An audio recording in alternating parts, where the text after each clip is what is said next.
1 million new users of VR were recorded in the month of April, according to Steam's hardware and software survey. This is due in large part to the massive success of Half-Life Alyx. So if you guys don't know, Half-Life Alyx is in the Half-Life series, which hasn't had an entry in a billion years. And it's got the VR system created by Valve. I can't quite remember the name off the top of my head, but the way that their controllers are set up are so cool because you can use all your fingers to like pick up objects, and you can let go of the controller entirely, and it just like stays in your hand. So when you reach out to go grab something, it actually like feels like you're grabbing something, and it's just really cool technology now that Valve is in the game for VR. I feel like maybe it'll change. I'm personally excited about VR. I think there is going to be, once it becomes affordable and people can get it in their homes and it doesn't become so bulky and the technology can catch up to itself, I think that VR is a good thing for gaming and that it will continue be like it won't be a thing of the past. And I wanted to get your guys' hot take. How do you feel about VR for gaming? I think the VR for gaming is definitely a better fit than it is for like movies and stuff.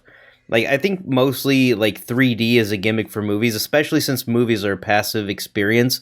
But interactivity in 3D is a really good fit, I think. Mm-hmm. And I would definitely love to see more like VR become a main household affordable thing. That would be really nice. Yeah, you keep talking about the cost, and in order to have like this experience, this Half-Life Alyx experience, you need a good PC, a good gaming PC, and then you also have to pay for the headset, and the headsets usually cost about probably half the amount the PC cost. Right. So you're putting out a lot of money just up front. Mm-hmm. So if they could get those costs down, like the PSVR, I think is pretty cheap right now. I think you get it for a couple $100. Right. And people seem to like that. But I mean, I always see it as a gimmick. I haven't tried any of these like high end experiences. Right. My experience with VR is the Labo VR that Nintendo abandoned. I mean that immediately. Yeah, that's not VR. Yeah, that's VR as much as the Virtual Boy was VR. As the Virtual Boy was 3D. Yeah, it's just like interacting with the environment. The Virtual Boy was not virtual. No, but like what I'm saying is that in the VR, when you play VR Super Mario Odyssey, all you're doing is looking at a screen that has depth. And that was the exact same feature that the Virtual Boy had, is that you were looking into a screen that had depth. And it was a little more involved with Breath of the Wild, but you're not going to hold the thing up to your face while you play for any extended amount of time. Yeah. Where's the strap at? Like, why didn't you put a strap on that thing? No, the Smash Bros. VR, that made me sick. Oh, yeah, that was awful. Yeah, they're not. I don't know what. We don't need to look to Nintendo for like the cutting edge VR technology. They've never been. I will say I don't really like VR in its current setting, in its like current state. Uh-huh. I think it'll be cool in the future. I think it's too expensive. It doesn't. I like augmented reality more than virtual reality because virtual reality it just like takes you out of the element too much, and I like seeing like game things in the real world, and I don't know, I think it's like a nicer experience. Wasn't Microsoft working on something for augmented reality? Yeah, they still Whatever are. happened to that? I think they're still working on it. Yeah. But they've done like tech demos of like looking at a table and playing like basically Minecraft Legos and stuff like that. Is dope. And I've seen another YouTuber did a video where he had like access to like a prototype, and he played a murder mystery in his house, and there was like people standing around the corner because like the headset scanned his room. And then like he would look around the corner in his room and there would be like a guy there. And So it that's was pretty just cool. like, that's crazy. And that definitely, augmented reality helps with like a lot of the problem that people are having with VR, and that's with like the nausea and stuff like that. Oh yeah. So it's like being able to move within a space that like when you move in virtual reality, like there's scientific words about it, but it's just like your body and your brain become like disconnected. Confused, like yeah.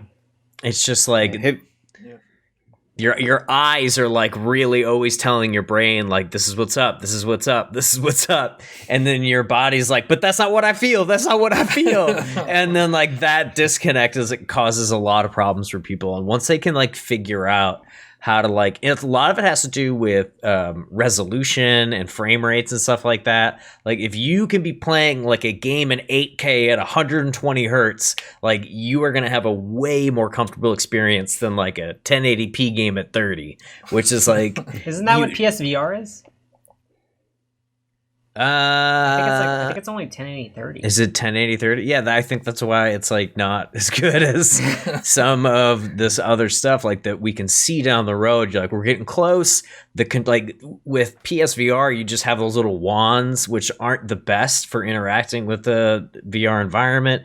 The Valve controllers are now like this brand new thing in VR that we haven't seen before, that like really let you be super dexterous and precise with your movements, that people were like annoyed with. They're like, how do I reload this gun? Like I'm just like mashing two mittens together. Like I don't understand. But like now you can use like your fingers and really interact with the world. It's just so, I can just see like from what we've got with like the beginning of like, I guess maybe it was Oculus, and then HTC Vive took it to the next step. And now I feel like this new Vive technology, which I wish to God I took notes on, that's the name of what it's called. But the new, whatever Valve has right now is like the modern thing that you definitely want to buy. And it has like sensors on the hood or the visor, so that you don't have to like put up in your home those big sensors, because those things will like shoot out like infrared or whatever to like build your environment for you to know that you're like, oh, you're about to walk into a wall. You don't need to like post like you have a surround sound system in your house, like little sensors. But you can just see, like, over the last, I mean, when did PSVR come out?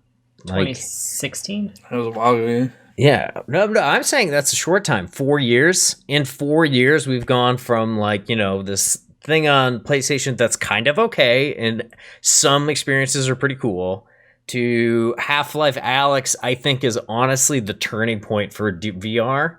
And I think as soon as they can get the price points down, I'm just thinking about like how much like GPUs and CPUs and stuff cost. Like we're probably another 5 years out to where like this is a thing. Like people are going to be playing games, and if we can figure out the movement, not just the like I want to walk here, and you like in like Skyrim VR where you like point to somebody in the virtual world, and then you just kind of warp there, and then you warp.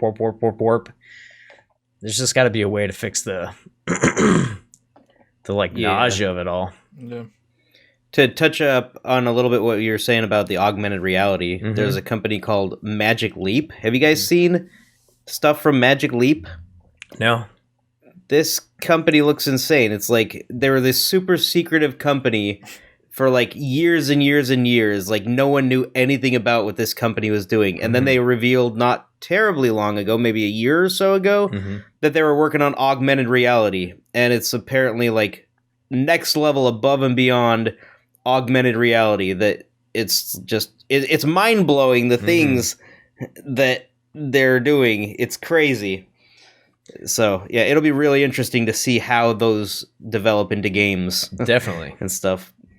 I think it's a lot easier too. If you think about AR versus VR, if you put an AR headset onto a casual gamer, that person is going to have a way better experience because you didn't just zap them out of their house. I'm used to being transported to fantasy worlds and stuff like that. But I think AR might have a better chance of survival, only because, you take away the nausea, you add the fact that you can do more casual gaming. But VR is kind of breaking into the casual gaming scene a little bit with Beat Saber. People really like. There's like people are playing it in the games where they don't have to move; they can just stand there and interact. Like they kind of dig it. There's a Google Cardboard too, right? With like your phone. I don't know what games you can play on that. Yeah, that's more for like viewing content in 3D from what I've seen. You can do a little bit where you can like kind of like press down on a little tab and it like there's like a little magnet that controls your sensor on your phone and stuff. But it's more of like going to like Street View and exploring a little more creatively and stuff like that. Ooh, what if Google Cardboard hooked up with Google Stadia and then we're playing VR, because then you don't have to worry about CPUs, GPUs. Yeah. You just have to worry about the resolution of your phone or whatever. And you have about the level that Nintendo has put out for VR. Speaking of augmented reality, Nintendo has never really been a front runner in that. I mean, they had the 3DS thing. They had the 3DS, but that is so much of a gimmick. Like, also, put out your little card. It was like 240p. Character dance around. It's like shooting those little like helicopter men out of the sky. That was terrible. It's that would have been cool. Like, I mean, granted, video games are for all ages. 90s? But maybe if I was like 8, that would have been cool. Yeah, I'll give them motion controls. I found all my AR cards for my 3DS recently. Like all the Kid Icarus ones and the ones that I think they came with the system. Didn't they did the photos with Mario thing too. Like if you buy that was kind of cool. Yeah, they brought motion controls successfully to the mainstream gaming. The others, they're not so much. I think Miitomo had it too. Miitomo. Yeah. Mm-hmm. Very cool. R.I.P. All right. So what do you guys think?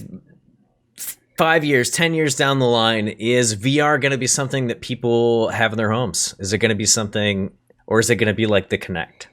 Where I think it'll be more popular. I don't think it's going to be like, am I going to get this on VR or am I going to get this like on my other console? I don't think it's going to be like that accepted, but like I think it'll be more popular.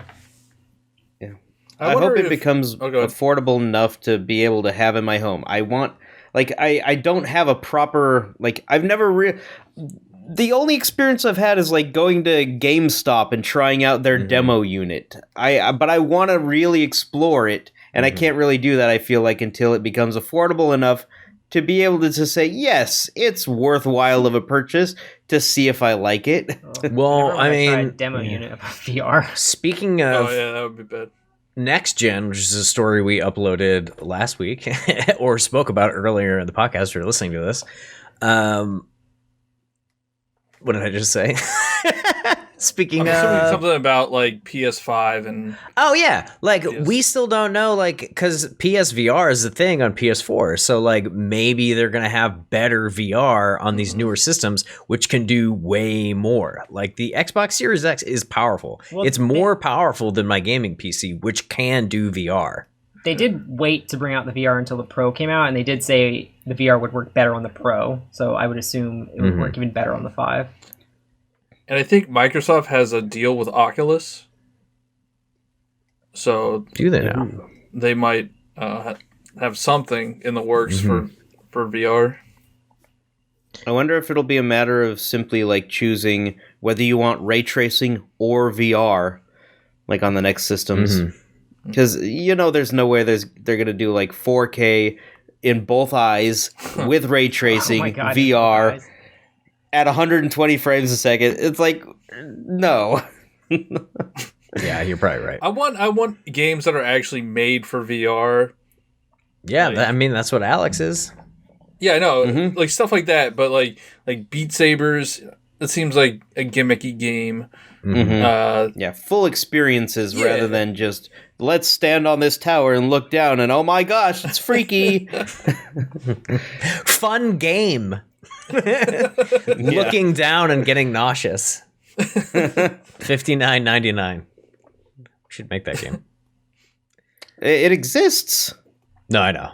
But yeah. Yeah, I mean, I'm excited for next gen. I think come like the half cycle refresh that we're gonna see for next gen, like those devices are gonna be able to handle on a massive scale these VR experiences.